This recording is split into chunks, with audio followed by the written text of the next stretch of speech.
Hey everybody, it's Kara, and I'm back to make a video about anxiety, panic attacks. Um, Originally I was just going to make this video for one person, and then someone else said something about seeing it. I have the movie Cars playing in the background, so just try to ignore that. Anyhow, I used to suffer from them pretty bad. They say the start of it was like post-traumatic stress disorder. I'll try to make this really fast so that I don't go into a bunch of retarded detail. From the time that I was 17 to in my early 20s, I was with someone that was pretty abusive. From the outside looking in, though, it was a good relationship. He worked all the time, was a good provider, a good father, blah, blah, blah, blah. Before I got pregnant with my first daughter, he tried to kill me a couple of times. And the way that I looked at getting an EPO was I thought that would just make him more mad, and I didn't really feel like I had any help, and I thought that he would change, which is why I stayed in the relationship. He used to like strangle me to the point of blacking out, and it wouldn't kill me. Thankfully, like my sister walked in a couple times and pulled them off me.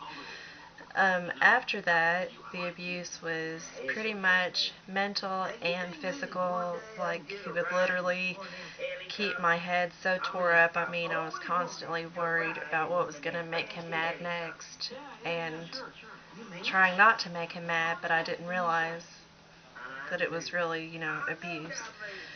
When I was 22, my dad died, and it was kind of unexpected. He moved up here to Louisville, Kentucky, like a month after he sold the house that we grew up in. And the next thing I know, I get a call saying he's in the hospital, he's in intensive care.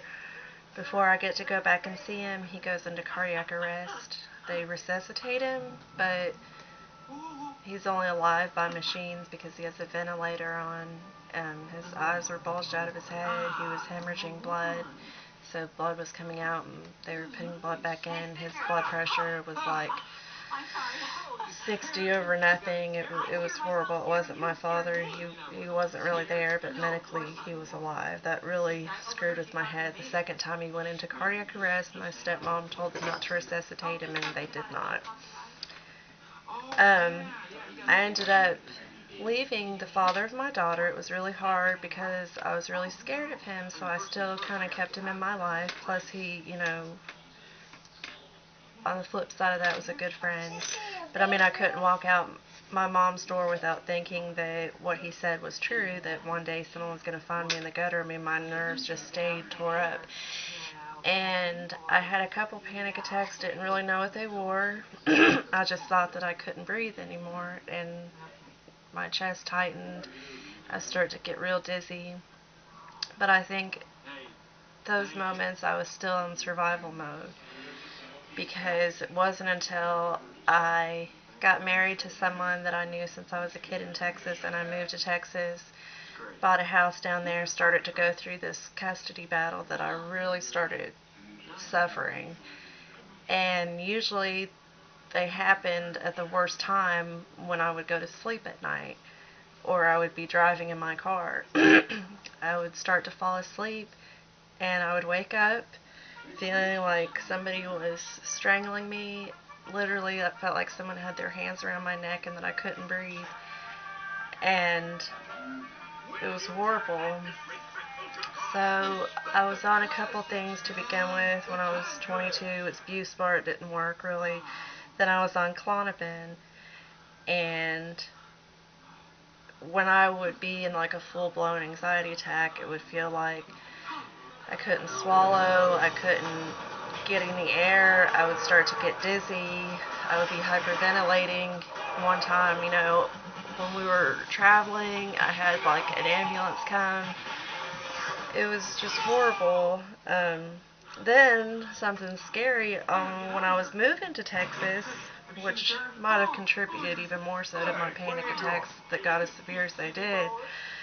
I was moving down to Texas with my new husband. He's now my ex-husband, and I was taking a lot of caffeine to try to stay awake because it was like a 24-hour drive.